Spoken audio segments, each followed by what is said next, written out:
나는 누구일까요? 무엇이 나를 소개하고 알리는 방법일까요?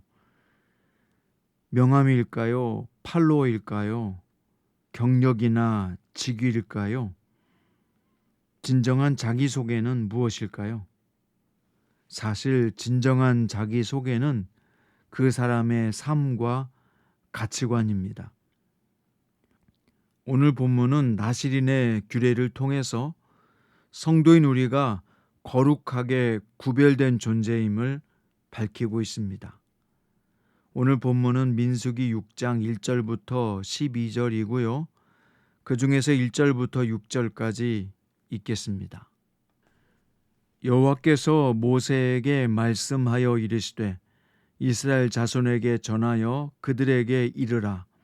남자나 여자가 특별한 서원 곧 나시린의 서원을 하고 자기 몸을 구별하여 여호와께 드리려고 하면 포도주와 독주를 멀리하며 포도주로 된 초나 독주로 된 초를 마시지 말며 포도즙도 마시지 말며 생포도나 건포도도 먹지 말지니 자기 몸을 구별하는 모든 날 동안에는 포도나무 솟아는 씨나 껍질이라도 먹지 말지며 그 서원을 하고 구별하는 모든 날 동안은 삭도를 절대로 그의 머리에 대지 말 것이라.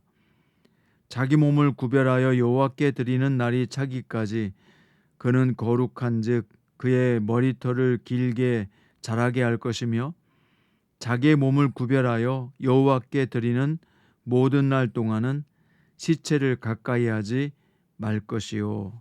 아멘. 오늘 말씀의 제목은 성도는 거룩하게 구별된 사람이다 입니다. 보통 기독교인들은 술이나 담배를 하지 않는 사람으로 알려져 있습니다. 이렇게 된 데는 선교사들의 영향이 큰데요.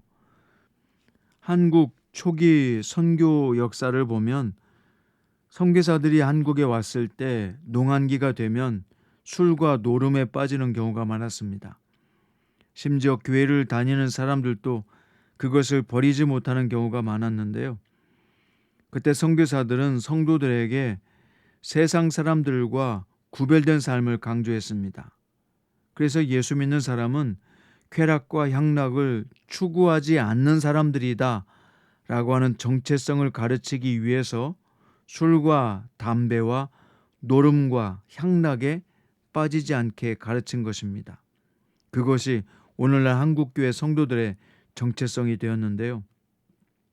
그런데 기독교인들은 단순히 술과 담배나 도박을 하지 않는 사람으로만 생각한다면 이건 역시 부족한 설명입니다.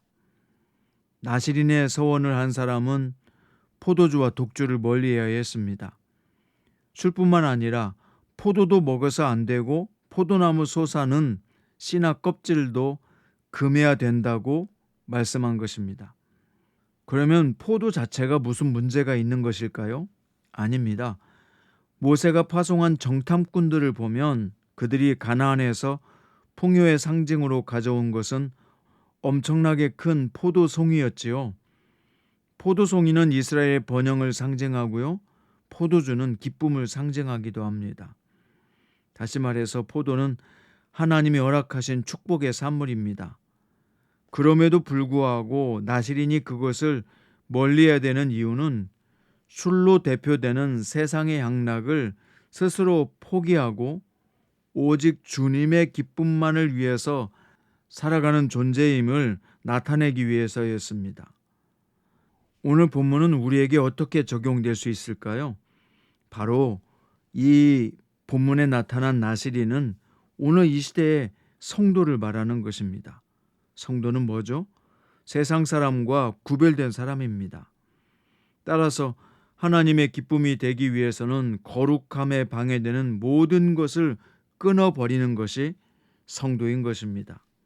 그래서 하나님을 섬기는 것, 하나님과 동행하는 것에서 큰 기쁨을 찾는 것이 바로 성도인 것입니다.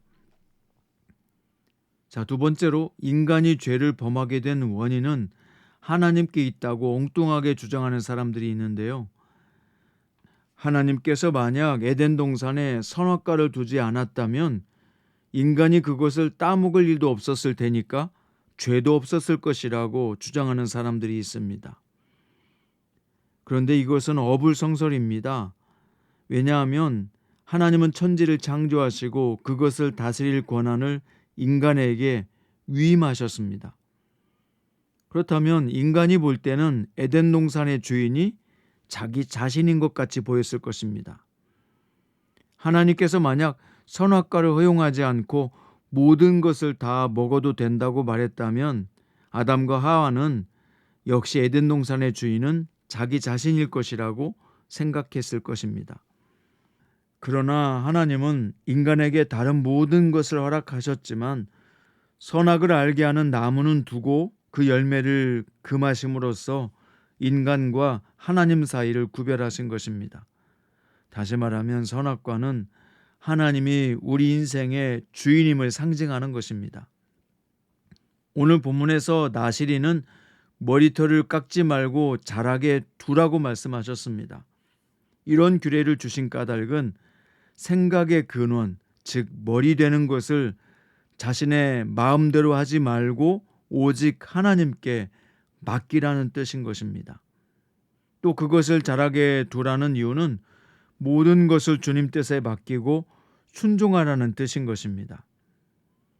여러분, 그리스도인들은 어떤 사람을 가리킵니까? 일주일에 한 번씩 그저 교회 가는 사람입니까? 힘들 때면 찾아가서 기도하는 것이 그리스도인입니까? 이것은 다른 종교를 가진 사람도 그렇게 합니다. 성도가 세상과 구별된 것은 자신의 모든 주권이 하나님께 있음을 인정하는 사람인 것입니다. 그래서 세상 사람과 다르게 구별되게 성도는 자기 자신의 시간도 물질도 심지어 생명까지도 하나님의 것으로 사용되기를 기뻐하며 사는 사람, 바로 그 사람이 거룩하게 구별된 성도인 것입니다. 말씀의 결론입니다. 성도는 하늘에서 주님과 함께 살아가는 사람이 아닙니다. 이 땅에서 세상 사람들 가운데서 살고 있지만 그들과는 구별된 삶을 살아가는 사람인 것입니다. 자신이 충분히 즐길 수 있는 것도 주님을 위해서 포기하고 자기 자신을 위해서가 아니라 하나님의 영광과 하나님의 나라를 위해서 살아가는 사람이 바로 성도인 것입니다. 사랑하는 성도 여러분, 여러분들은 구별된 사람입니다. 세상 사람이 아닙니다. 그러므로 오늘 또 구별된 성도로 살아갈 수 있기를 바랍니다. 예배를 드리고 기도하는 것, 하나님의 말씀을 묵상하는 것, 역시 세상과 구별된 성도의 삶의 모습입니다. 그러나 이것뿐만 아니라 실제적인 삶 속에서 말도 세상 사람과 다르게 해야 됩니다. 악한 말, 비방하는 말, 하나님이 기뻐하지 않는 말을 삼가하고 행동도 주의하고 주님의 사람으로서 거룩하게 살기 위해서 애쓰는 것, 그것이 바로 세상 사람과 다른 성도의 모습이 아니겠습니까? 오늘도 거룩하게 구별된 사람인 것을 아시고 오늘 또 성도로 살아가시기 바랍니다. 삶의 어떤 자리에서도 성도로서 말하고 성도로서 행할 수 있는 구별된 승리자들 되시기를 우리 주 예수님의 이름으로 축원드립니다.